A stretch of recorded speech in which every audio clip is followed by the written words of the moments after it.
hard to think of an area in which policy has changed as abruptly in the last 12 months as energy. We've gone from a country that was pursuing climate change as a primary goal of its energy policy to one pursuing energy dominance. And there's hardly a better person to talk about what that shift means in practice and for the future of our country than our guest today. Jarrod Agen is the executive director of the National Energy Dominance Council and came up to CSIS today to elucidate this in a conversation. Jarrod, welcome to CSIS. Yeah, thanks for having me. If I may very briefly, colleagues who've braved the rain today, thank you so much for being here in person. If there's an alarm or a safety event, please just follow the instructions of a CSIS staff member and the well-lit exit signs. Jarrod, I want to dive right into it. Go for it. What is energy dominance?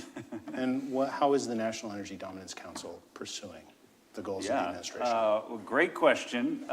You know, it's one of these things where you've seen those hats that say, Trump was right about everything, and I put the idea of the National Energy Dominance Council into that category. You know, when the president served in the first term, there was a lot of things that he wanted to get done on the energy space, and so obviously when he came in this second time, he knew exactly what he wanted to do, and you're seeing that and across the board. But obviously you've seen it on the immigration side, but you've definitely seen it on the energy side as well.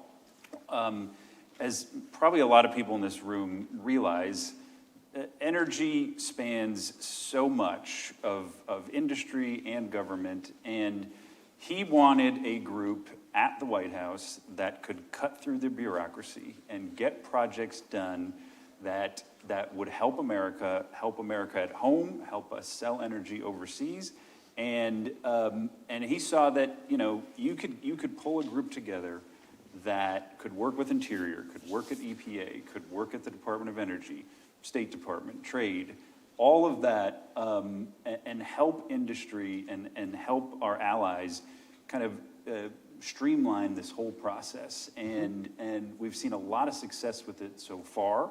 A lot of what we do is we are working with industry on projects that they've had for years, sometimes decades, when it comes to oil and gas, mining. They've had these projects. These are jobs. This is adding to our economy, and just stuck in permitting. And it doesn't matter who you are on the political spectrum. Everybody comes in to complain to me about permitting, and so a group that we pulled together that I think we've been very effective, because we didn't bring in a bunch of academics. We took people directly from industry in particular areas: oil and gas, coal, mining, nuclear, and so we have a very small team. It's a startup within the White House, and I appreciate you having me here to talk about it, because even when I walked the halls of the White House in the early days, nobody knew what the Energy Dominance Council is, and so now it's fun to be able to kind of show some of the wins we've put on the board, and really, I think one of the best examples I can give of what energy dominance is the ability for us to kind of chart our own course when it comes to the energy space. No matter what the turmoil might be geopolitically, if there is tensions in the Middle East, there is not going to be massive changes here at the US, because we can generate our own energy. And so, like, gas prices aren't going to fluctuate massively, and there's going to be lines at the gas pump to fill up your car, because we've put in place the systems to produce our own energy. And then this kind of second step to that is, okay, now that we've done that, how do we grow our economy and our GDP by selling that energy overseas to our friends and allies? I have like 18 follow-up questions. Go for it. So let's, you mentioned the successes. Give me a short list. This has been, you have a team in place. You're meeting with industry, you're talking to the agencies.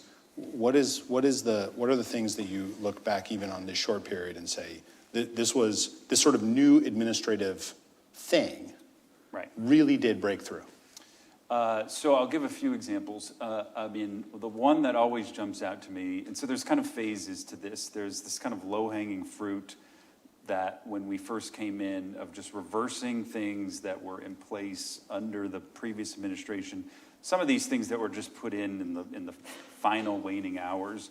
And I mean, one of them being just the restrictions on selling LNG overseas. I mean, think about the massive trade deals we've developed over the recent months. And Biden put rules on the books to prevent that from happening, and just flipping the switch to turn that off. I mean, this is just so simple, low-hanging fruit. Then as you dive into it a little more, our team looked at, okay, well, what are things that you can do that you don't even have to really change the infrastructure, but we could produce more. So we looked at offshore commingling, which is basically the ability to use the existing infrastructure, but just pull from different sources within the same rig so that you can produce more barrels out of the Gulf of America. So again, that's like, that's not crawl, that's the walk phase. And now we're heading the run phase of like, all right, well, how do we take permitting that would normally take 2 years and bring it down to 2 weeks? And so at the Department of Interior and at CEQ, I mean, they've done NEPA reform so that the permitting can really streamline and go from a 2-year process to a 2-year process. So that was kind of the way we've looked at it. But now what we're trying to get into is, either through the big beautiful bill or through legislation, like all of this stuff is helpful in the immediate term, because everybody understands the speed of Trump. He wants things done, and he wants things done fast. But I think the thing that I hear all the time, which I'm sure you hear all the time, and others, is it's certainty. The industry and our allied governments, they want certainty. If I invest here, are things going to stay in place? And so what we've tried to do is work with the legislature on, what do we put in place so that it will last for 10, 20 years, so that there is the certainty to invest again in mining, in oil and gas, and so that's been a big part of, we had a lot of successes with the One Big Beautiful Bill, but now, legislature's back, and so now we're going to hit the ground running again with them. Well, so that is, to me, I think one of the biggest and most important questions facing our country, right? We have executives come here to CSIS frequently, we have academics, we have advocates, and permitting reform is the one thing. 100%. They all mean a different thing by permitting reform, which we can get to in a second, but they all say that is recognized as a priority. And one of the things we know from like decades of political science is you need that kind of consensus to see big policy change that has to go through Congress. Sort of everyone has to agree on the problem statement, and then we can negotiate the solution. Right. So I guess, on what is your thinking about making permanent some of the changes that you all have been able to achieve with executive action? Right. Well, I would say, some of the things that we haven't been able to get yet in the One Big Beautiful Bill, just because of the logistics of the bird rule and all those kind of things, is really fixing permitting reform, and so an area like permit by rule, where if somebody just has a similar projects that would help build critical infrastructure in the U.S. That we don't have to restart the clock and they have to redo the whole process again. I think that's one of the things that was loud and clear from the president early on is, okay, great, yes, we have this abundance of energy. We're able to drill, baby, drill. But if you can't get it from point A to point B, then we don't have the critical infrastructure needed to really hit this age of abundance. And so we have seen, some successes in what we were able to do in the One Big Beautiful Bill, but being able to build pipelines in this country again and transmission lines, that is kind of a key priority when we look at the permitting reform. It's probably the top priority for us from an energy perspective, and what we're going to do now that the legislature's back. I mean, we were laughing, and some of the people, not laughing, but we're on a trip. We're going with Secretary Burgum and Secretary Wright. We're heading to Europe next week, and we were looking at the map of Europe and just realizing, okay, you've got countries that have pipelines, and they've had centuries of disputes, but yet we don't have a pipeline that can get from Pennsylvania to Massachusetts. You know what I mean? It's like, how do we overcome that? Right. And so that's the kind of stuff that we're trying to get done. But I do think, working with the legislature on permitting forms to build that critical infrastructure is key. And in that context, you mentioned transmission reform. That is, how much is this sort of age of abundance, in your view, an electric one? When we look at sort of the big flashing red lights for risks to energy system, we're doing okay on the oil and gas side. There's always risks there. It's a global market. Refinery and downstream capacity is always a bit of a question. But it does feel like the big linear infrastructure, gas pipelines and transmission, are the biggest blocking agents to realizing an age of abundance. Is that roughly your diagnosis?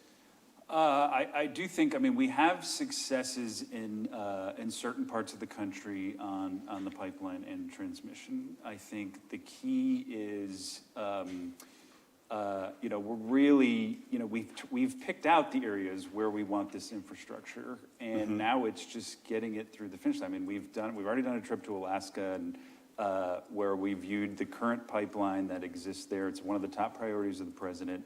To build a second pipeline for natural gas through Alaska. The first one that we viewed was built in the 70s and, in a 1.5-year period, and yet now we're on several years of talking about building this pipeline.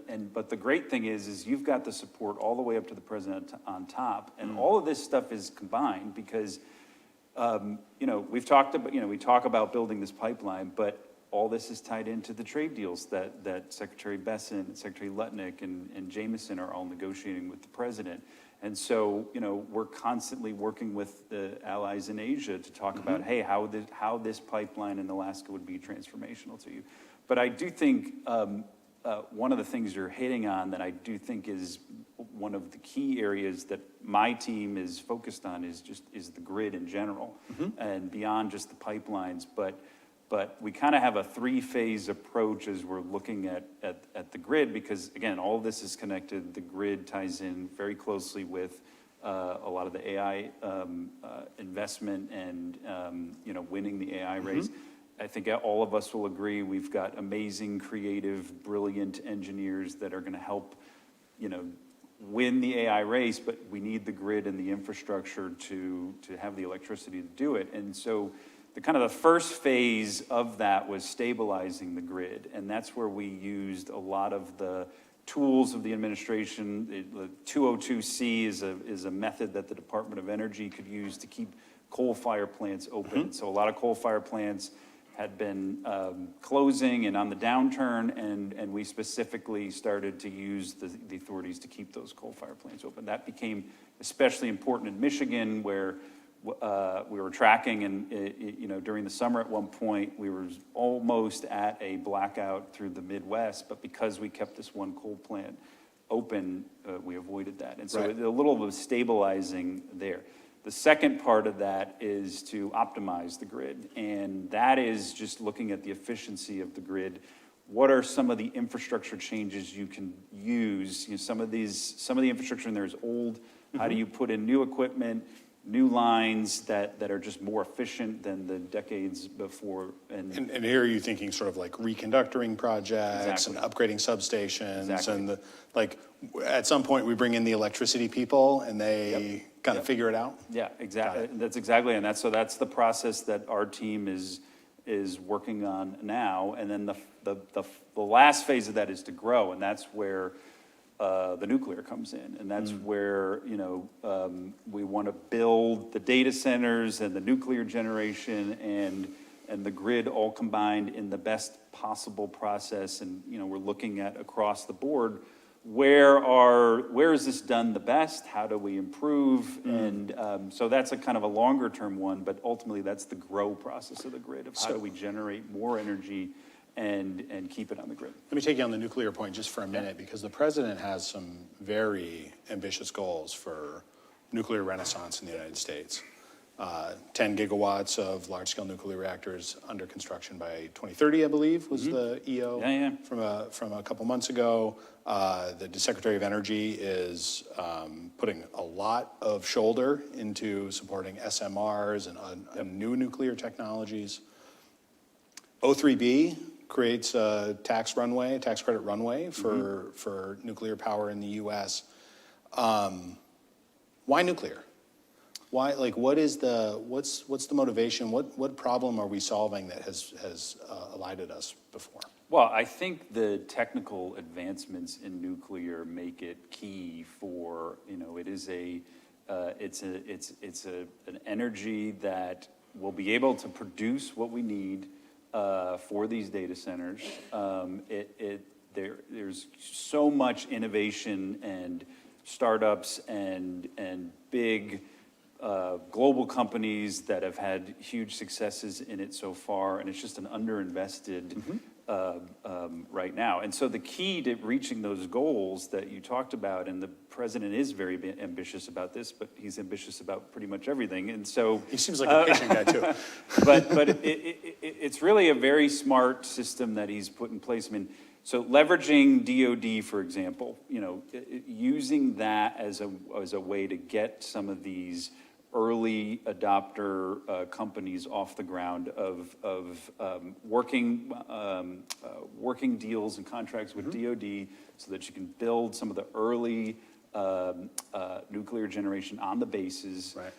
That will get them off the ground and getting some, get them working, seeing how the system works, getting some contracts done. That will allow them to obviously help grow the fuel market for nuclear here in the U.S. There's a big DOE component where they have some used fuels that still have energy in it, and that can be utilized to help the fuel market. And so that will hopefully kind of be an early generation of showing, all right, we're using DoD and DOE as kind of a basis to grow our nuclear effort here. And then learn all the learning we can do from that. That's how you span it out into the broader market. One of the opportunities and one of the things that seems like the NEDC could play a vital role in is sort of taking all these different tools and trying to coordinate them appropriately. Yeah. Right? Yeah. Like, there is not one diagnosis for why the U.S. stopped building nuclear. There's a lot of reasons. Right. And so it's combining this, like, sort of the permitting ideas with building support from the states and the utilities that have to build these things, with the finance interventions that can be made from Treasury and the Department of Energy. Do you feel that the NEDC sort of sits at the right nexus to help, not direct, but I would say coalesce efforts from the government? Yeah, I mean, it is excellent to just be at the White House and be able to talk to not just the president, but the senior leadership there, and to, everybody there is embracing how important energy is and how important these projects are. And obviously Secretary Wright, Secretary Burgum, Lee Zeldin, others, I mean, they're talking all the time on these issues, and all of them have to work in close coordination on this. And I think that's one of the great aspects of this, is that those senior principals are all working together on these initiatives. And there is nothing, I mean, we were giving a speech yesterday about energy, and there is a long list of energy companies that come in to see me, but this was like a paper manufacturing company that they wanted to produce their own energy. They never would have come in to see me in the past, but anyways, we got to talking, and I mean, they had a great solution of what they wanted to do. And so I do think it will go down as one of the president's great initiatives to kind of take energy and make it a central focus of his White House. And you're seeing that in the trade deals. I mean, and that's where I think, again, it's a unique process, because you've got that kind of great trade team that is leveraging the U.S. energy.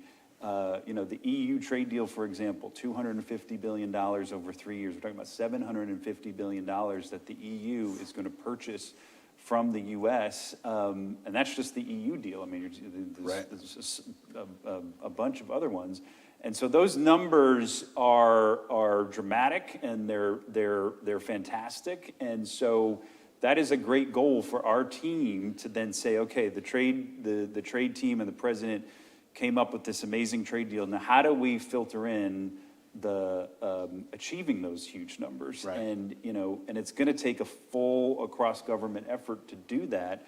And we sit at the nexus of that. And so we're working with, obviously, the trade team, Commerce and Treasury and the USTR on some of the logistics of it. But we're kind of the entry point for a lot of the industry and a lot of kind of our foreign partners that are saying, okay, hey, we do want to switch over to U.S. LNG. Do you have the capacity to do it? And, Right. We're meeting with LNG companies multiple times a day who are saying to us, yes, we have the capacity, or if FERC does this, we'll have the capacity to do that. Right. We're close on this infrastructure, but we need this permitting out of whatever department. And so the beauty of what we do is we kind of do sit at the hub of all of that, and we're able to be a connector for people. Let's touch on the international piece in the relationship of energy exports to the broader economic goals of the administration, right? Like GDP as an identity has exports with a positive sign in the front and at the end, right? And so if we want to boost the economy, then boosting exports is like a very clear priority.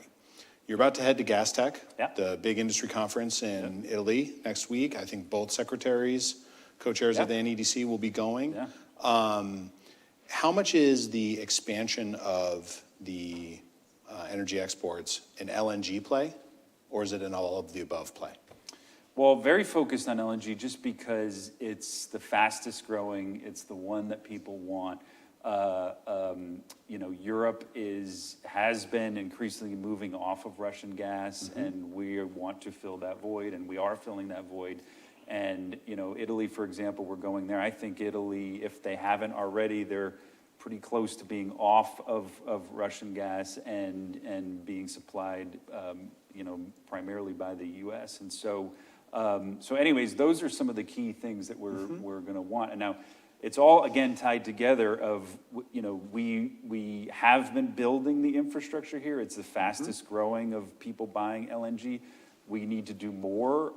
It's one of the beauties of we've been working with FERC, and FERC has been really good and is going to get even better of just moving fast and helping with a lot of these facilities out of the Gulf of America. Obviously, we have the Alaska project, but I do think this is one of the prime areas that we're hearing from our allies, particularly in Europe and Asia, of, okay, we want the Potential. LNG. How do we do it? How do we build hubs in Europe to get it through? And then we have so many U.S. companies that are primed to just skyrocket based on these trade deals. What do these discussions look like? I mean, what other countries want from the U.S.? To the extent we have to make a sales pitch, what's our sales pitch? Yeah, well, it's great. Well, that's why we're going next week is the sales pitch. And so this is a great question. Well, one is, obviously, we just touched on the LNG. The second part, though, is, we're going to invest heavily on nuclear here in the U.S. And I think you've seen that. Obviously, France has a huge investment in nuclear, but a lot of other European countries and countries around the world want to invest in nuclear, too. The U.S. has some amazing, fantastic companies that are ahead of the curve on nuclear. They've got a ton of startups that are also really coming up with innovative things. And so a lot of companies want to partner with us on nuclear as well. And then the other aspect of that is the AI aspect to it.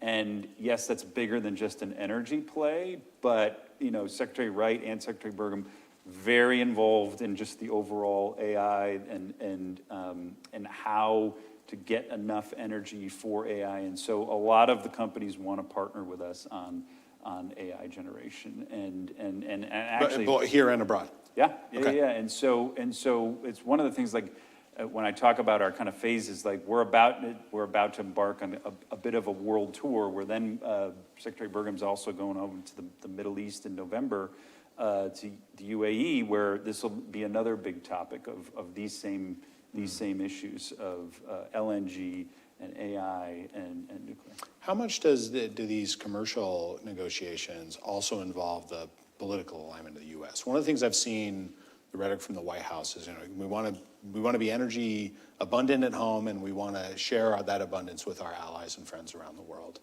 How much do you think these commercial relationships bolster the sort of the security relationship that a lot of allies have with the United States, if informally, if not formally? Hey, I think it's huge. I mean, given the geopolitical aspect of I think countries want to partner with us, particularly if they've been on Russian gas, and they know that if they can build long-term 10, 20-year agreements with the U.S.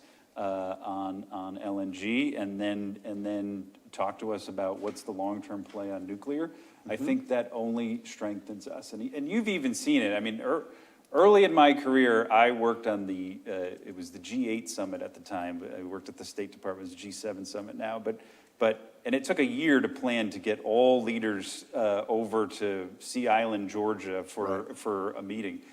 Well, what was it, like 2 weeks ago, the president had a handful of leaders just came on a 24-hour basis, and they had just this kind of massive summit at the White House. And I think that just speaks to the difference of, it's bigger than energy, obviously, but they want to come, they want to hear from the president. He is leading on the world stage, and that's great to feel and be part of again. And energy is obviously a big component of that, because one of the big enticing items we have is that gas that we can help our allies. I mean, there are competitors in this space. Earlier this week, there was an announcement that kind of there's going to be further progress on the Power of Siberia 2 pipeline, bring, I think, 50 BCM, if I recall correctly, gas from Russia into China. Really an expansion of their energy relationship, and sort of restoring what had been gas supply kind of otherwise lost to global markets in the wake of the invasion of Ukraine. How does the U.S. position itself to be energy dominant when we have other players in the game, right? Who are our friends in this endeavor, and who are our competitors, and how do we beat them? Well, how we beat them is moving faster at the speed of Trump, which is what we're trying to do. But I mean, I do think the trade deals are a huge part of that. I mean, if these are eye-popping numbers that we're talking about, and we're going to hit those numbers. And so that will just be kind of a massive boon for the U.S. economy and for those U.S. companies. I mean, they are chomping at the bit to invest and build infrastructure. We are helping them with the permitting. Again, things are moving faster in the Gulf of America in particular, to get those throughout the world. But I'll go back to that point that I kind of made earlier of I think it's working for us, and the reason is, I mean, I do think if you would to look at the situation that we went through with Iran of bombing, and then this kind of narrative that they might mine the strait, and what would happen. I mean, we were tracking it every day. We were having meetings at the White House about it, and the price of oil, the price of gas here in the U.S. really never fluctuated, and that is a testament to we can get it done here, and it's the investments that have been made over the past several years. But if we just stay on the path we're on, thanks to the president, that's not just going to be the case for crude oil. I mean, that's going to be the case for the LNG, and it will ultimately be the case for nuclear, and it will help us win the IRS. In that context, let's kind of return to the domestic side of things, right? Shortly after the Biden administration announced the pause on new export terminal licenses, we did a ton of research and blog posts and conversations here at CSIS trying to evaluate that question of national interest for the LNG industry. One of the concerns. Did you ever figure out why he did it? I think I have a pretty good idea, yeah. But one of the concerns was that increasing, and this has been something that the industry has faced for a long time, increasing gas exports, particularly at the volumes we're going to do over the next 5 years, is going to raise domestic prices. And that's going to challenge the low energy price advantage that our manufacturers and our citizens have. Do you see an integrated approach where the sort of domestic energy dominance agenda, focused on pipelines, focused on abundance, kind of allows for the energy dominance to be spread abroad? Or what risk factors are you watching for in that context? Yeah, I guess I would say the president is obviously, he's focused on energy prices here in the U.S. I mean, it comes up quite often. He jokes about it publicly, but obviously, he's tracking what people are paying at the pump. Right. And just the fact that we kind of celebrated over Labor Day of just the prices were the lowest they've been in 5 years. And so, he's got his finger on the pulse of that. And Right. I don't expect he is ever going to not just look at, okay, what are people paying here domestically? Yeah. Now, I do think, all of the items he's done on the world stage with tariffs and the trade deals, there were always talk of, hey, this would raise prices and this would, hurt consumers. And we haven't seen that. And in fact, it's been working and it's led to some of these great Right. deals. And so, but I do think, he is always looking specifically at, what is the blue collar worker doing? Right. How are they, how is it affecting their electricity prices as we go into the winter? What is it going to mean in heating homes? Right. What is it going to mean at the pump to fill up? And so that is always kind of the North Star of as we look. If I can test an idea with you, you've talked about the Alaska LNG project, and yeah.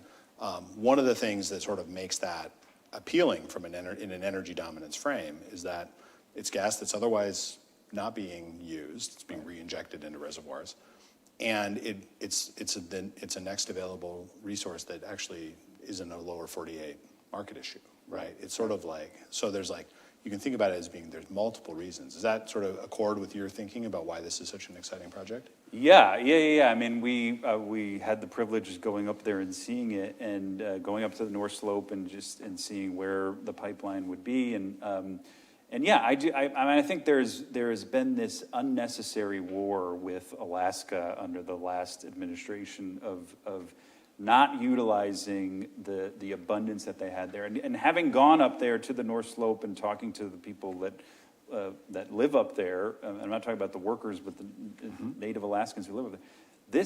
They want this. I mean, they want they want the power generation, and they want the drilling, and they want they want this to succeed. And so, but I 100% agree. I mean, this is a project that would help not just Alaska, but it would help the overall U.S. It would help our allies overseas. It is something that we are working with across the board, obviously with the governor of Alaska and the senators from Alaska. But it's one of the only projects the president mentioned in his joint address to Congress. And again, checking in on it regularly. We're going to have another trip up to Alaska this fall, and just there's a lot of exciting stuff already happening up in the North Slope of Alaska. There's a lot of the big industry players.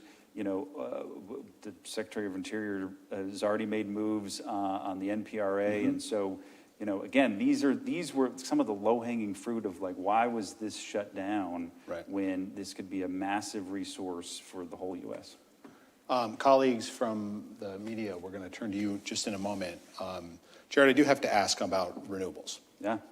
So your critics will say, we also recognize power generation needs. We need a lot of more primary energy in the U.S., and there is the perception that the president and the administration is moving unfairly against renewables, which is the fastest growing source of new electricity in the country.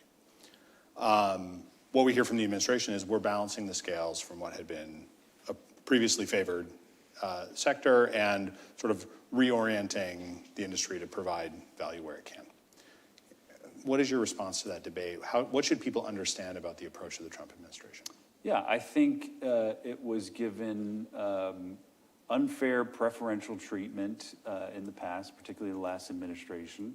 What the president and I think the team at the White House is the most against is obviously just the American taxpayer covering the cost of the intermittent energy that is not producing what it is promised to produce, and there is not the return of investment. And so it's the tax credits, it's the tax subsidies that have really kept these afloat for a long time, and basically the president's saying enough is enough. I mean, if you cannot survive without the tax subsidies at this point, then you're not going to survive. And so his point is we need baseload energy. The demand for energy is just going to increase. The renewables, the intermittent sources are not the answer. The answer long-term is obviously nuclear, and the way to get there is going to be oil and gas and LNG in this period right now. Interesting. Let me ask one final question. The president has, I think, a very different vision for energy than one is commonly understood, and certainly than we saw from the last administration. Let's assume unbridled success. 20 years from now, how is the U.S. stronger, wealthier, and what does our energy system look like because of the success of this period? Yeah, I would say an improved grid. I mean, I think I think we're on a great path when it comes to the production, and obviously we touched on it, but the critical infrastructure, the pipelines to get it through. Yeah. I think we're on a good path. But it's setting up that grid for success, and that is using all of these components we talked about of the LNG pipelines, but putting the right infrastructure for the grid, right. And then setting it up right so that what is need to generate artificial intelligence is there, but it's also not at the expense of the ratepayer. If I may, one of the things we've seen from the administration is like sort of a reorientation of a lot of the tools of government, right? So like the Loan Programs Office is a great example. Yeah. Right? Like I think a lot of people came into the administration, I speak not for you, saw the LPO, thought it was this climate thing, realized, this can be like an energy innovation thing, and rather than ablate it, have reoriented it. Right. You could see the same thing happening in the Grid Deployment Office, which was created by the IIJA, to say, this program was used to foster reliability projects and renewables projects.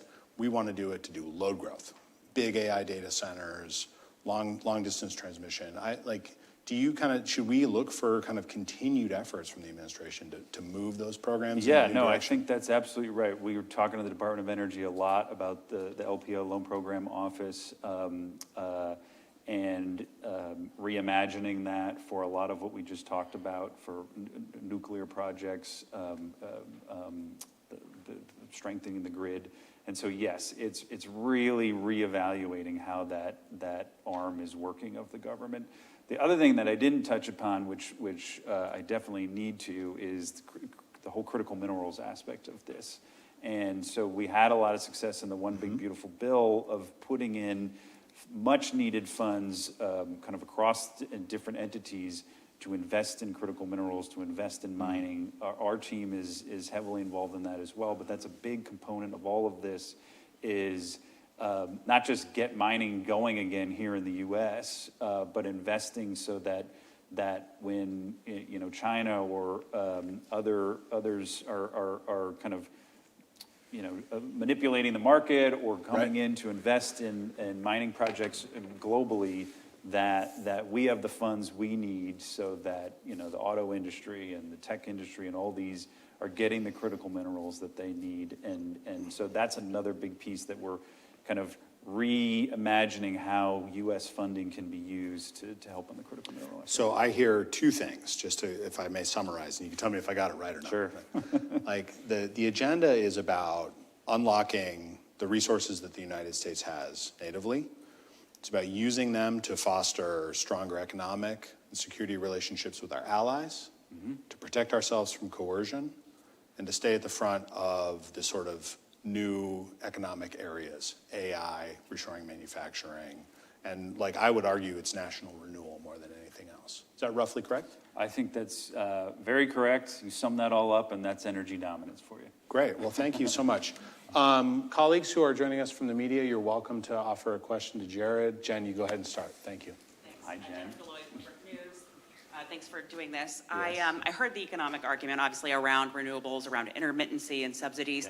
Yes. But you also said that industry and our allies want certainty to invest in energy infrastructure, mining, et cetera.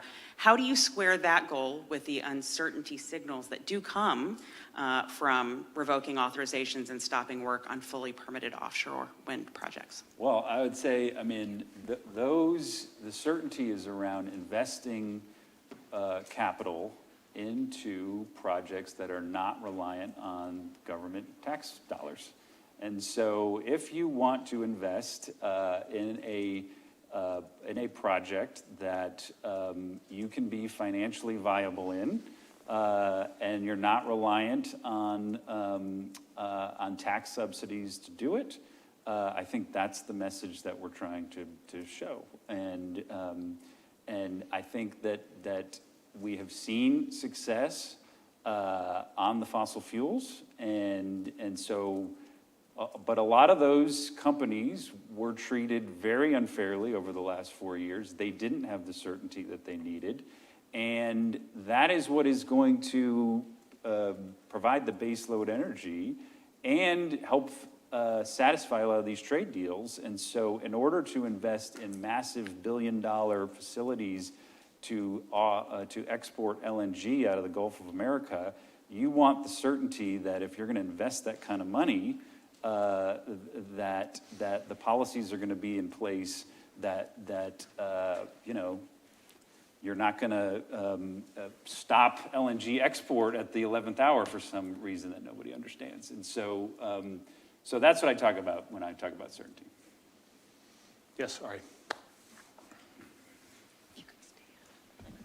Hey, Ari Natter, also from Bloomberg. I wanted to follow up on the question about renewables and offshore wind. So we saw last month the administration halts Ørsted's project, which was 80% complete. Do you think there's anything that Democratic governors backing that project could do to help unlock it?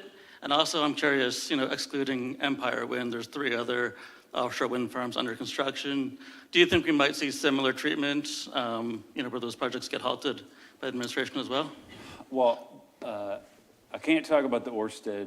I know that they, I believe, filed lawsuits today, so I'm not going to get myself in trouble and talk about Ørsted.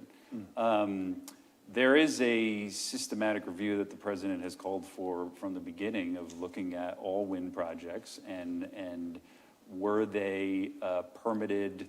Was it rushed in the reviews? How does it affect national security? How does it affect commercial fishing? How does it affect the environment?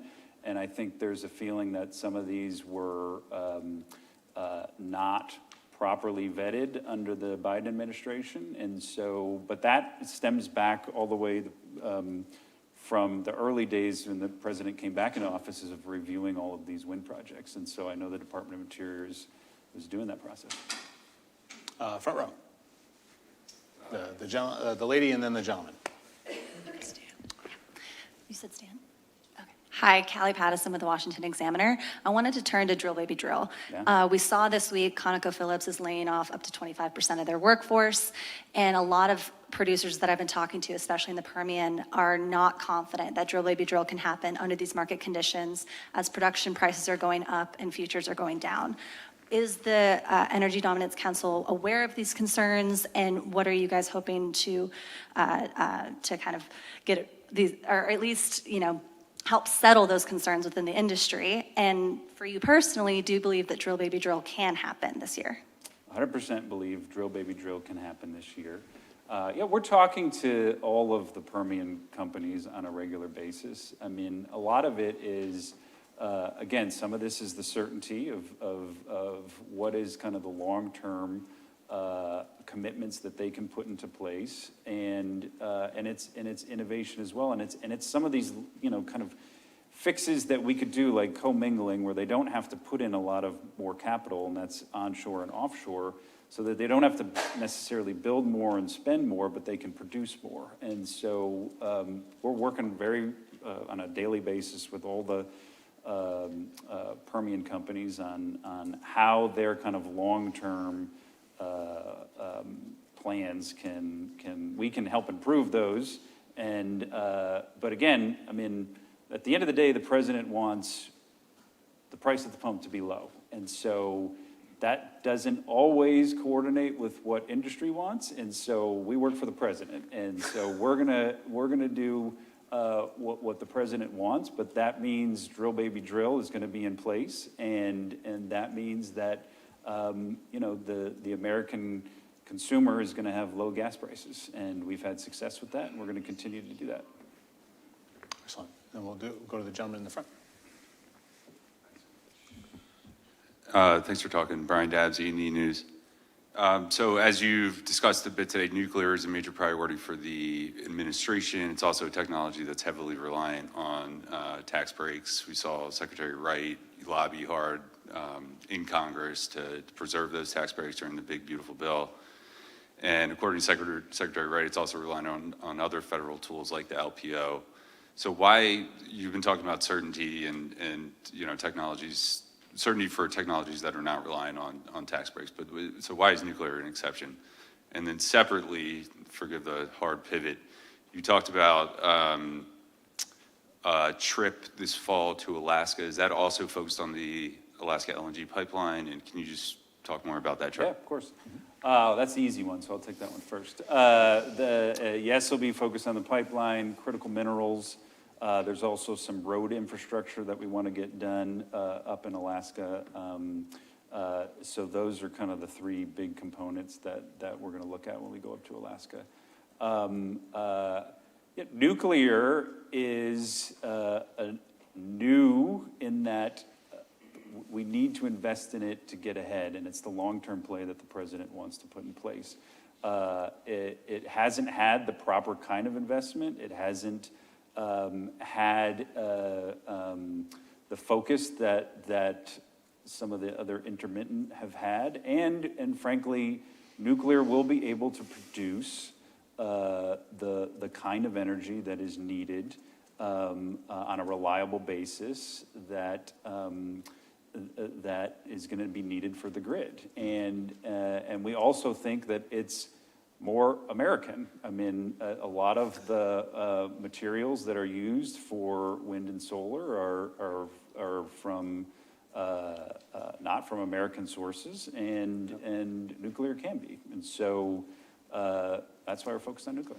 Is there an aspect there of kind of future economic potential? We talked a little bit about deploying American nuclear technology abroad, but again, in sort of a exports-driven administration, nuclear reactors and nuclear technology are big deals. So some of the companies that are at the forefront of building nuclear reactors are American companies. I met today with the company that is not American but wants to build here in America on nuclear because they know that they'll have the proper kind of workforce and backing of the government to do that. And so, I mean, this is a win-win for the president and a win for America. Well, we look forward to seeing the sort of, in the next future phases, U.S. efforts on nuclear, I think is something that a lot of people would welcome, not just here, but around the world. Ben, do you have one last one? Yeah. All right. I got two questions, if I can. One will go with Alaska. We've seen the administration basically take equity stakes in, tech companies where they want to promote, artificial intelligence.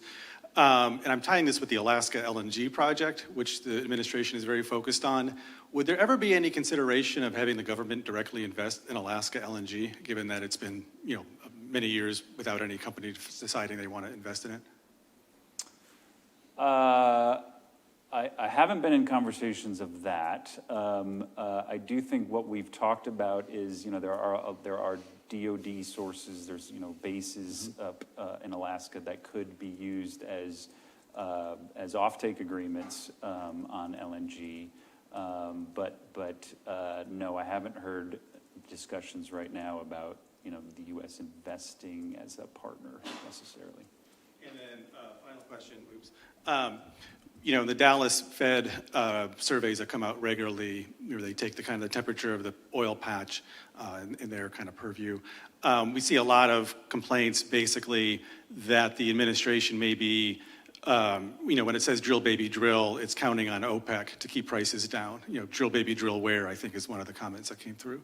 Is the administration worried that by keeping prices so low, you kind of mentioned this earlier, that keeping prices so low, it's hurting businesses in the Permian to the benefit of the OPEC countries that are increasing their own output?